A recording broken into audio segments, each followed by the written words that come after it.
Revelations chapter 13, verse 16, quote, "All people, small and great, rich and poor, free and slave, were forced to have a mark.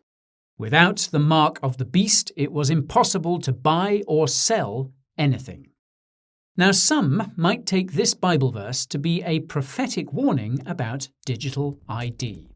As it so happens, digital ID is about to be rolled out around the world, and it's more evil than anyone could have imagined. Digital identity is a digital way of proving that you are you.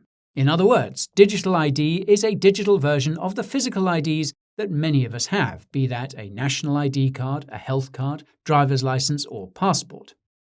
Like physical IDs, a digital ID is issued or accredited by the government and requires basic biometric information to create.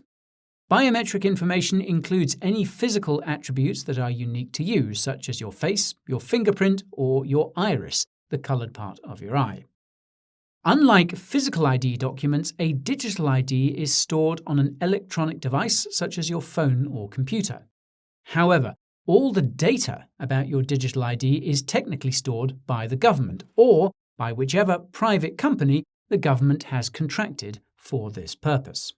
This is a small but significant detail because it means that digital ID systems are extremely centralized and ultimately outside of your control.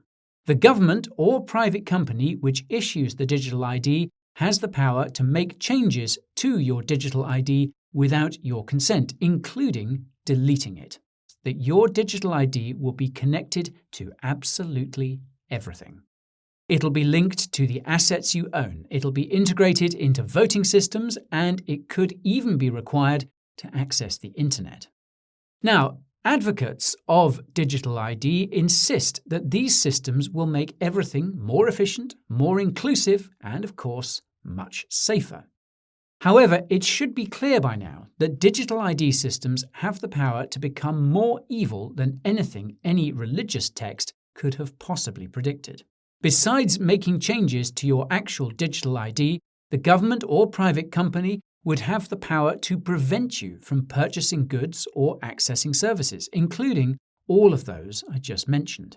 In short, a digital ID system would be one of total top-down control with no escape. Introducing digital ID is part of the UN's Sustainable Development Goals, or SDGs, that member states must meet by 2030, which is literally every country. The international organization that's been the most involved with the UN's SDG initiative is the one and only World Economic Forum, or WEF. For those unfamiliar, the WEF consists of over 4,000 of the world's most powerful individuals and has almost every major institution on its members list as well. Well, it looks like almost every country will have a national digital ID by 2025. This is the timeline given by the United Nations Development Programme, or UNDP,